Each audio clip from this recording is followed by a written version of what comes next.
The slide had my name removed, not replaced, just removed. Marcus sent that deck to the distribution list the night I was still in the office.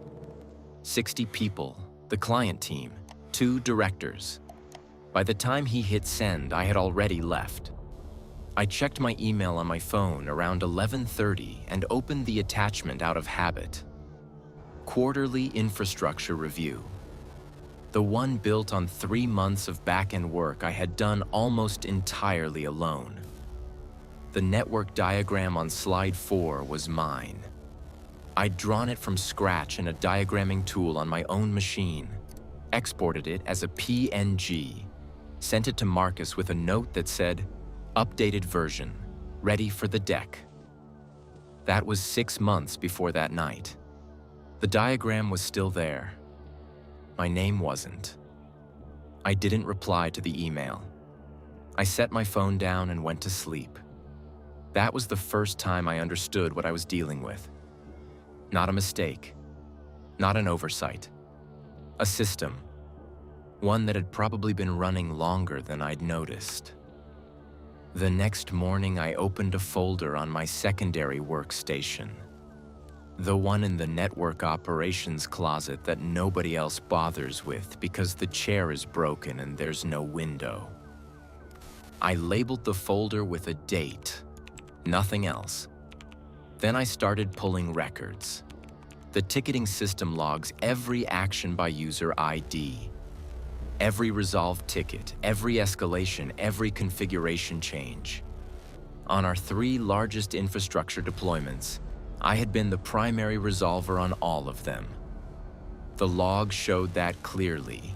Timestamps, account IDs, resolution notes I'd written in my own shorthand.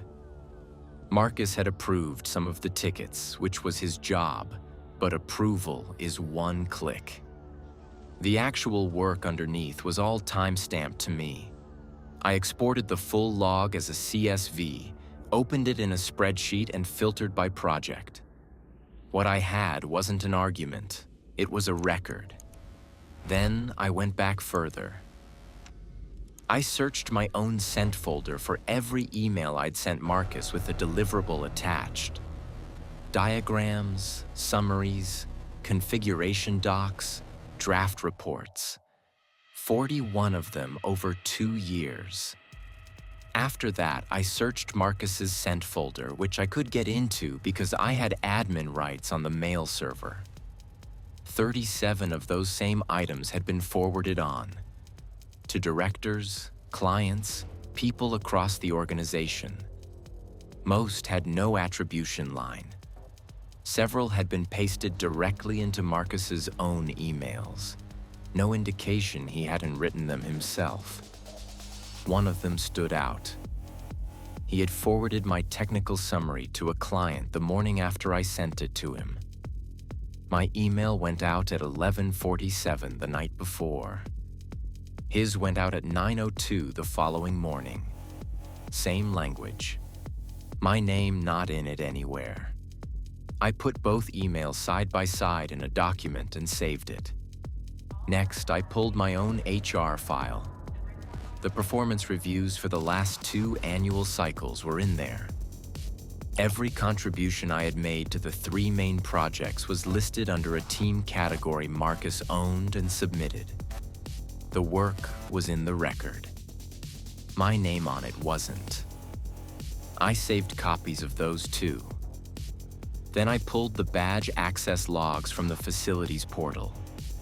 The server room requires a physical badge scan every time someone goes in, and every entry gets logged with a timestamp and a badge ID.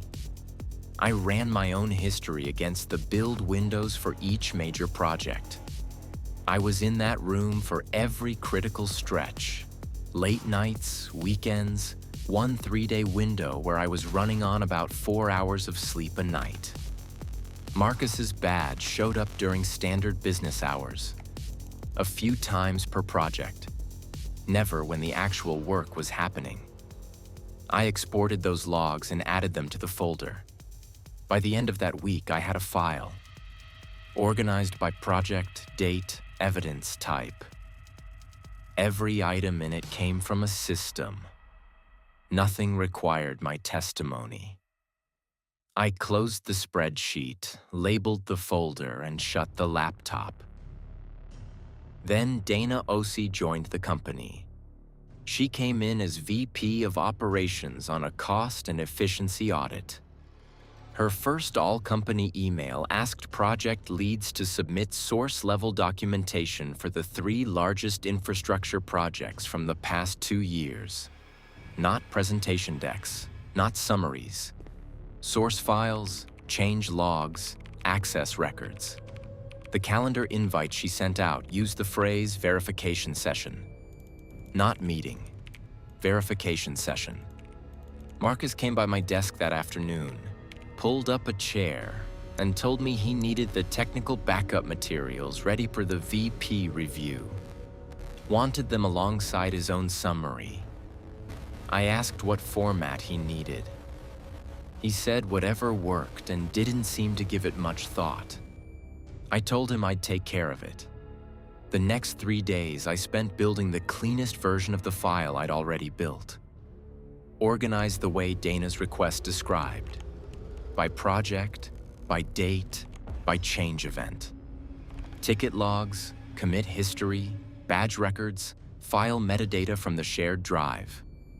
Every file Marcus had ever presented to anyone listed my credentials in the Properties panel. I included screenshots of that too. I submitted it directly to Dana's document repository. I didn't send it to Marcus first. In the verification session, Marcus went through his summary decks. Dana looked at them and then opened the source documentation. She asked him to walk her through the change management process for the first project. He started explaining. She asked where the change log was. He said it should be in the folder. She opened it and pulled it up. My account ID was on every entry. She asked who owned that account. Marcus paused, said it was a shared account. I was sitting at the same table. I told her that wasn't correct. The account was assigned to me individually, and I could pull the provisioning record if she wanted it. Dana wrote something down. The session ran 2 hours. I answered 12 questions. Marcus answered 3 before his responses started needing me to fill in the parts that didn't track. I just answered what she asked. 2 weeks later, an HR investigation opened. Dana had flagged documentation discrepancies. That was her call, not mine. I was interviewed once, 40 minutes.